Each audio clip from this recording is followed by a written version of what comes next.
Salut mes petits poissons lunes. T'es sérieux? Tu fais vraiment une blague comme ça pour ta vidéo sur le soleil? En plus, tu l'as déjà fait pour la vidéo sur la disparition de la lune. Ouais, ok, on peut peut-être un petit peu se détendre avant de penser au pire, quoi. Bon, ne vous êtes-vous jamais demandé quel âge pouvait avoir le soleil? Voilà, à un an près, quoi. Parce que on estime que notre chère étoile brillante est née il y a de cela environ 4,6 milliards d'années. Ça commence donc à faire un bon bébé, là. Ah ouais, explique-nous sa naissance. On a bien 2 minutes. Alors oui, en fait non, pas vraiment 2 minutes, mais on va essayer de faire court, parce que bon, quand même, on s'intéresse à comment ça se passe quand ça meurt. Hein. Bref, au tout début, il n'y avait qu'un amas de gaz d'hydrogène, donc l'atome le plus simple qui existe. Bon, on est vraiment parti de rien. Et ce qui s'est passé, c'est qu'une zone de ce nuage est devenue, avec le temps, de plus en plus dense, attirant tout le reste de l'hydrogène aux alentours par la force de gravité. Et donc, au bout du compte, on estime que l'étoile de notre système solaire a récupéré 99,9% de la masse de ce nuage pour se former, soit quasiment tout. Hein. Et bref, et du coup, avec toute cette pression, la température a augmenté au fur et à mesure, jusqu'à un point critique où ça a enclenché la naissance d'une étoile, le Soleil, pour résumer grossièrement. Hein. Alors ça a duré longtemps cette histoire, j'ai mon café qui refroidit là.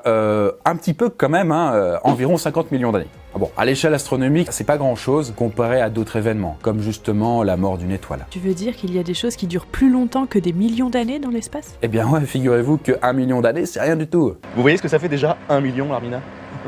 En tout cas, sachez qu'au niveau de la vie du Soleil, actuellement on en est à peu près à la moitié et qu'il lui reste un peu plus de 5 milliards d'années d'existence. Et comme vous le savez sûrement, le Soleil, un peu comme tout d'ailleurs, a une longévité limitée, parce que tout finit par mourir à un moment. Caput, finito, à la benne quoi. Ah, je te trouve vachement léger sur le sujet quand même. On risque pas de tous mourir là? Ouais, enfin bon, nous, on ne sera probablement pas là pour y assister. Hein. Vous savez, l'humanité, elle aussi, elle a peut-être une durée de vie limitée. Hein. Mais bon, c'est pas le sujet. Ça y est, tu nous as déprimés. Bien joué. Oui, pardon. Du coup, que se passerait-il quand notre unique étoile rendra l'âme? Qu'est-ce qui va rester de la Terre? Eh bien, laissez-moi vous dessiner l'avenir de notre monde si on assistait à la mort du Soleil. Go, accrochez-vous, on va faire un bond de plusieurs milliards d'années dans le futur, et tout ça en 360 secondes.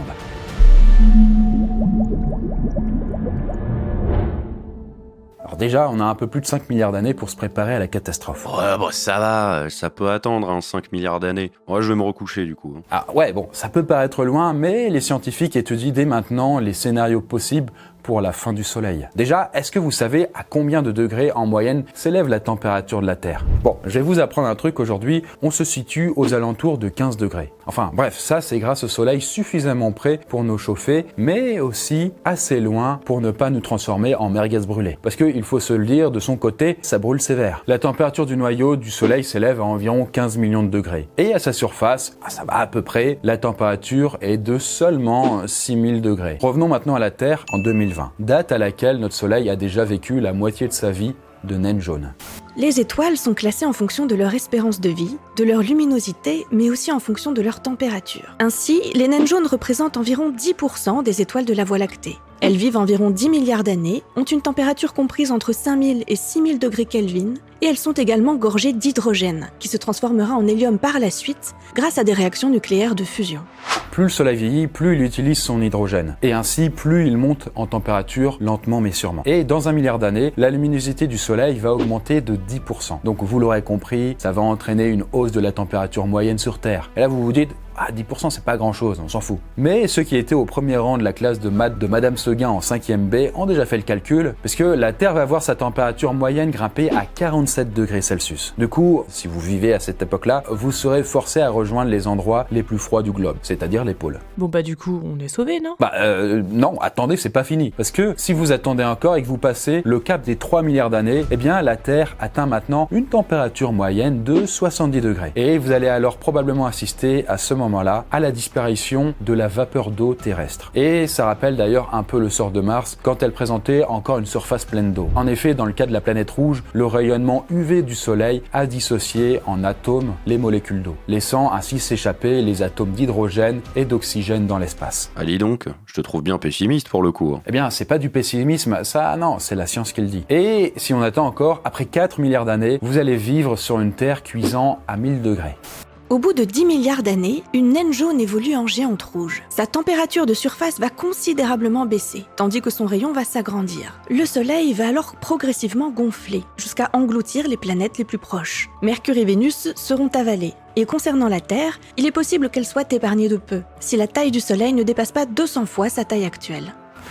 Enfin, ça, c'est dans l'hypothèse où le Soleil s'arrête avant la Terre. En fait, c'est bien simple, c'est comme si notre Soleil émettait des battements jusqu'à atteindre 200 fois sa taille actuelle. Mais si sa taille dépassait 256 fois celle actuelle, eh bien la Terre serait purement et simplement avalée par le Soleil. Bref, on part du principe dans cette vidéo que notre étoile ne sera pas trop gourmande et qu'on sera sauvé. Eh ben c'était moins une, hein, on a eu chaud la vache. Alors ouais, mais plus pour longtemps. Parce que au niveau de la luminosité, eh bien, sauf qui peut, parce que au moment où l'étoile est devenue une géante rouge, dans 5 milliards d'années, quoi, à peu près, la lumière émise par le Soleil sera supérieure à 2000 fois celle actuelle. Et sur Terre, c'est alors que de nombreux volcans se mettront en fusion. Ça deviendra une véritable fournaise. Et en plus, si actuellement on voit le Soleil dans sa globalité en tant que petite boule jaune lumineuse dans le ciel, eh bien, dans 5 milliards d'années, ça ne sera plus du tout le même. Étant beaucoup trop près de la Terre, chaque lever de soleil deviendrait une sorte de vision monstrueuse d'un astre immense semblant sortir tout droit du sol. En fait, c'est comme si vous passiez de la vision d'un grain de raisin accroché dans les nuages à une montagne en fusion. Bref, en somme, si vous regardez le soleil à ce moment-là, vous risquez très sérieusement de brûler votre rétine. Et en plus de tout ce remue-ménage,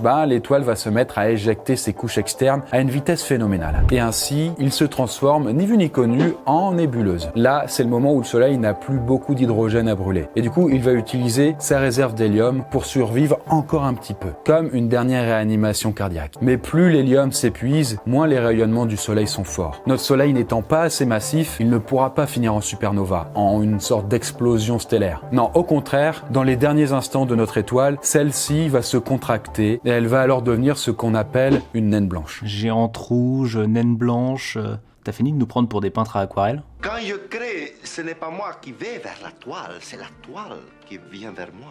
Eh bien, vous faites bien de vous poser la question, parce que en fait, on appelle naine blanche le cadavre d'une étoile. En somme, à ce moment-là, elle a déjà épuisé tout son carburant et elle va commencer à rétrécir, de plus en plus, de plus en plus, de plus en plus. Un peu comme les vieux, quoi. C'est le cycle de la vie, mais en beaucoup plus long. Et donc concrètement, depuis la Terre, vous allez voir le Soleil rétrécir drastiquement, jusqu'à finir par disparaître de notre vue. Il aura atteint juste une taille si petite qui fera à peu près la taille de la Terre, et deviendra très très peu lumineux. Eh ben, le soleil il meurt encore plus lentement que Marion Cotillard dans Batman. Eh bien, patience, c'est bientôt fini. Là, on peut dire que le soleil est officiellement mort, même s'il continue à émettre encore de la lumière et de la chaleur, à l'instar, on va dire, de quelqu'un venant tout juste de mourir et dont le corps est encore chaud. Mais à ce moment, ce qui reste de notre soleil ne fait plus qu'une fraction de sa masse et donc il n'a plus assez de force de gravité pour pouvoir garder les planètes du système solaire du coup en orbite. Du coup, ce qui reste de la Terre et des autres astres qui n'auront pas été consumés, comme par exemple Jupiter, Saturne, etc., seront probablement expulsés de notre système solaire et iront se perdre dans le vide interstellaire. Bref, en conclusion, le Soleil n'est plus, la Terre a été soit dévorée par l'étoile, soit simplement carbonisée. Mais somme toute, une fin inévitable pour notre système solaire. Mais avant de se projeter aussi loin, déjà, est-ce que l'homme sera encore là pour assister au début de la mort de son étoile ? Eh bien voilà, j'espère que ce thème astronomique vous a plu. N'hésitez pas à jeter un œil aux sources, il y a de quoi avoir plus d'infos. Sur ce, moi je vous dis à bientôt. J'ai une valise à préparer en vue de la fin du monde. A plus la poiscaille.